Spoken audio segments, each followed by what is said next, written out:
महाराष्ट्रातल्या शेतकऱ्यांसाठी एक मोठी घोषणा झाली आहे, एक नवीन कर्जमाफी योजना. तर या योजनेला नाव दिलं आहे पुण्यश्लोक अहिल्यादेवी होळकर शेतकरी कर्जमाफी योजना. चला यात काय आहे ते बघूया. ही योजना एका खास समितीने केलेल्या शिफारशींवर आधारित आहे. मग ह्याचा फायदा नेमका कोणाला मिळणार?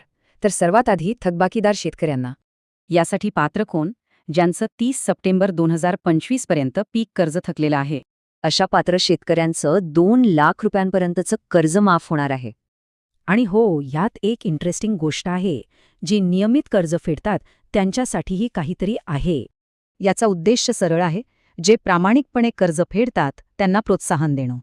अशा शेतकऱ्यांना तब्बल 50,000 रुपयांपर्यंतचा प्रोत्साहनपर लाभ मिळणार आहे. म्हणजे बघा, योजनेचे 2 भाग आहेत. एका गटाला कर्जमाफी तर दुसऱ्याला बक्षीस.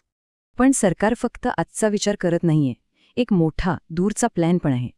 त्यांचे 2 मुख्य उद्देश आहेत.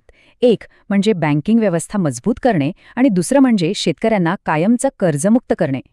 चला, आता एका नजरेत या योजनेचे महत्त्वाचे मुद्दे पाहूया. थोडक्यात काय, तर थकबाकीदारांसाठी कर्जमाफी आणि नियमित फेडणाऱ्यांसाठी प्रोत्साहन. पण खरा प्रश्न हा आहे की कर्जमाफी आणि प्रोत्साहन ही दुहेरी योजना शेतकऱ्यांचं कर्जचक्र खरंच थांबवू शकेल का? माहितीपूर्ण असा व्हिडिओ होता. लाईक, शेअर, सबस्क्राईब नक्की करा. धन्यवाद.